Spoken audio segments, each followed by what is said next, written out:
OpenAI just launched GPT-5.6 Sol. Didn't ship it as one model with a dial you turn up or down. They split it into 3 tiers: Sol, Terra, and Luna. Sol is the flagship for the hardest reasoning and coding tasks, Terra is the balanced everyday tier, and Luna is the fastest and cheapest for high-volume work.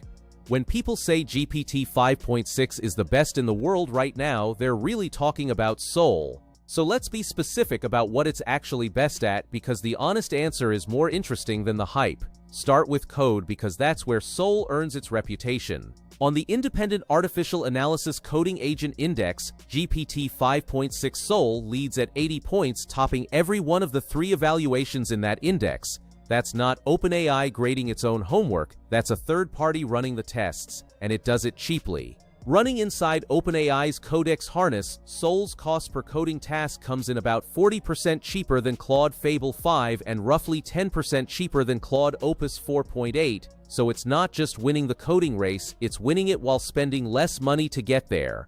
The reason it can do that comes down to a feature OpenAI calls Ultra Mode, and it's the single most interesting thing about this release. Ultra Mode isn't just throwing more compute at the same chain of thought. It's a multi-agent system built directly into the model. When you run a request in Ultra Mode, Sol breaks the task into pieces and spawns parallel sub-agents, each working on a different component at the same time, coordinating with each other mid-task before combining their results. That's the same pattern engineers have been wiring together by hand with external frameworks, except now it's baked into the model itself, and it works. On the Terminal Bench 2.1 coding benchmark, that architecture pushes Sol's score from 88.8% in standard mode up to 91.9% in Ultra. Then there's efficiency, and this is the quiet superpower. GPT 5.6 Sol uses fewer output tokens than most models of comparable intelligence, defining a new frontier for intelligence per token, around 15,000 tokens per task on the intelligence index, and it's both smarter and leaner than Claude Opus 4.8 on that measure. To put a hard number on it, Sol matches the most capable Anthropic model Mythos Preview on a demanding security benchmark while burning roughly 1/3 of the output tokens.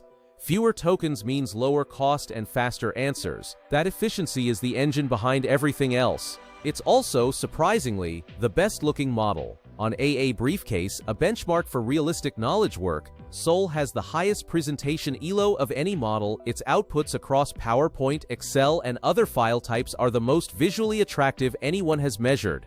So if you're generating a deck or a spreadsheet, Sol produces the cleanest result on the board. And the pricing is the part enterprise teams actually care about. The 3 tiers run from $1 to $30 per million tokens. Sol itself is priced at $5 input and $30 output per million tokens, with Terra and Luna stepping down from there. That matters enormously in the head-to-head, which is where we go next. So GPT 5.6 Sol versus Claude Fable 5, this is not a blowout. It's a split decision, and you should know exactly where the line falls. On raw intelligence, Fable 5 is still on top, but barely. On the Artificial Analysis Intelligence Index, Sol scores 59, exactly 1 point below Fable 5, at roughly 1/3 of the cost. On max reasoning effort, Sol costs about $1 per task on that index, delivering a similar level of intelligence to Fable 5 for 1/3 of the price. That's the core trade in one sentence. Fable 5 is fractionally smarter, Sol is dramatically cheaper. On price directly, it's not close. Fable 5 runs $10 per million input tokens and $50 per million output, the most expensive pricing Anthropic has ever listed for a public model. Sol undercuts it at $5 and $30. If cost per result is your deciding factor, Sol wins that column outright. But Fable 5 holds real ground, and this is the part the marketing skips. On AA Briefcase, Fable 5 still leads overall, driven by a rubric score of 56% against Sol's 42, and it posts a much higher analytical quality ELO, 1764 versus Sol's 1592. In other words, Sol's work looks better, but Fable 5's work is judged more correct and more analytically sound on complex multi-step professional tasks. And on SW Bench Pro, the benchmark that measures fixing real GitHub issues end-to-end, the one many engineers consider most decision-relevant for actual software work, Fable 5 holds an uncontested lead, and OpenAI has not published a Sol score on it at all. So the pattern is clean. Sol leads on planning heavy autonomous terminal workflows. Fable 5 leads on complex multi-file software completion and analytical depth. Pick the model that matches the job. Now the caveat that keeps this script honest, because the numbers come with an asterisk.